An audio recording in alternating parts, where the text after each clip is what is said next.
এক ভাই প্রবাস থেকে জানতে চেয়েছিলেন, প্রবাসীদের জন্য স্ত্রী ছাড়া অন্য কারো সাথে সহবাস করা জায়েজ বৈধ হবে কিনা, বা করতে পারলে কাদের সাথে করা যাবে, কিংবা টাকার বিনিময়ে কারো সাথে শারীরিক চাহিদা মেটানো যাবে কিনা, কিংবা এর কোনো বিকল্প রাস্তা আছে কিনা, এটা আমরা জানতে চাই।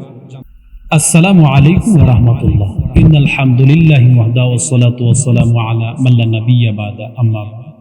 সুপ্রিয় দর্শক শ্রোতা, দেশ ও দেশের বাহির থেকে যে যেখান থেকে আমার এই ভিডিওটি প্লে করেছেন, সকলকে জানাই আন্তরিক মোবারকবাদ। সুপ্রিয় দর্শক শ্রোতা, প্রবাস থেকে এক ভাই জানতে চেয়েছিলেন যে হুজুর, আমরা দীর্ঘদিন যাবৎ জীবিকার তাগিদে দেশ ত্যাগ করে প্রবাসে আছি। আমরা আমাদের দৈহিক শারীরিক চাহিদা নিবারণ করার জন্য আমরা কি আমাদের স্ত্রী ব্যতীত অন্য কোনো পন্থায় আমাদের জৈবিক চাহিদা মেটাতে পারবো কিনা, যেমন টাকার মাধ্যমে কিংবা হাত দ্বারা ইত্যাদি ইত্যাদি, অন্য কোনো পন্থায় আমাদের জৈবিক চাহিদা মেটানোর কোনো সুযোগ আছে কিনা, কিংবা আমরা যদি টাকার বিনিময়ে আমরা আমাদের জৈবিক চাহিদা মিটাই, কিংবা হাত দ্বারা হস্তমৈথুন কিংবা মাস্টারবেশন করে আমাদের জৈবিক চাহিদা মিটাই, তাহলে এ ব্যাপারে শরীয়ত ইসলামের বিধান কি গুনাহ হবে কিনা, আমরা এই বিষয়টা একটু জানতে চাই।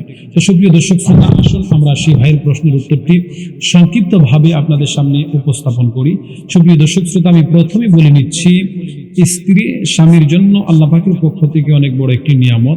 অবশ্যই স্বামী স্ত্রীর সম্পর্কটা ঘনিষ্ঠ হয়, মধুময় হয়, একসাথে থাকা কিংবা মিলনকে কেন্দ্র করেই বেশিরভাগ। তো সেক্ষেত্রে দূরত্ব তৈরি হয় ওইভাবে, মিলনের সম্পর্কটা যদি দূরত্ব হয় তাহলে স্বামী স্ত্রীর মধ্যে একটা দূরত্ব তৈরি হয়ে যায়।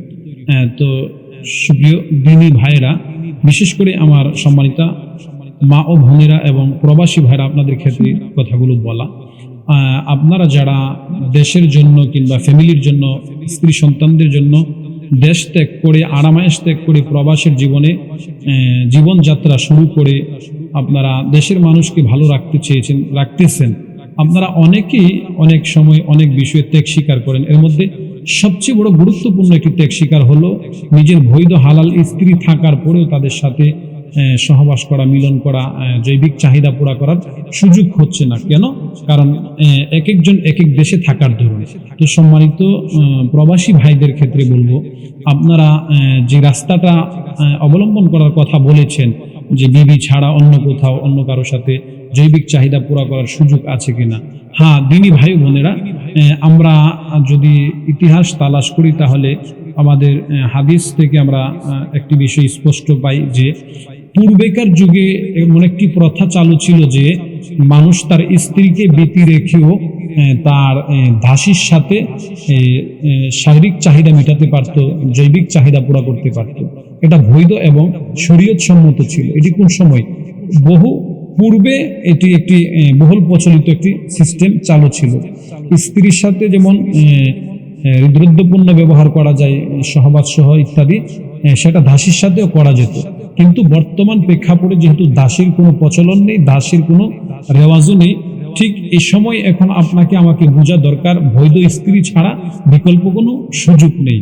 আপনার বৈধ স্ত্রী ব্যতীত টাকার বিনিময়ে হোক, কোনোটাই ইসলাম সমর্থন করে না। কিন্তু আরব আমিরাতের মিডল ইস্টের ফকিদের মত অনুপাতে, যে যারা দীর্ঘ সময় যাবৎ দেশের বাহিরে অর্থাৎ বিবি স্ত্রীকে দূরে রেখে থাকেন, তাদের জন্য হয়তো সামরিক সময়ে হাত দ্বারা অর্থাৎ মাস্টারবেশন করাটা জায়েজ হতে পারে। এটা মিডল ইস্টের ফকিগণদের দ্বারা এমনটা তিনারা বলে থাকেন, কিন্তু আমরা হানাফি মসলকে এটাকে একেবারেই সমর্থন করে না। শরীয়ত ইসলাম এটাকে অবজ্ঞা করে।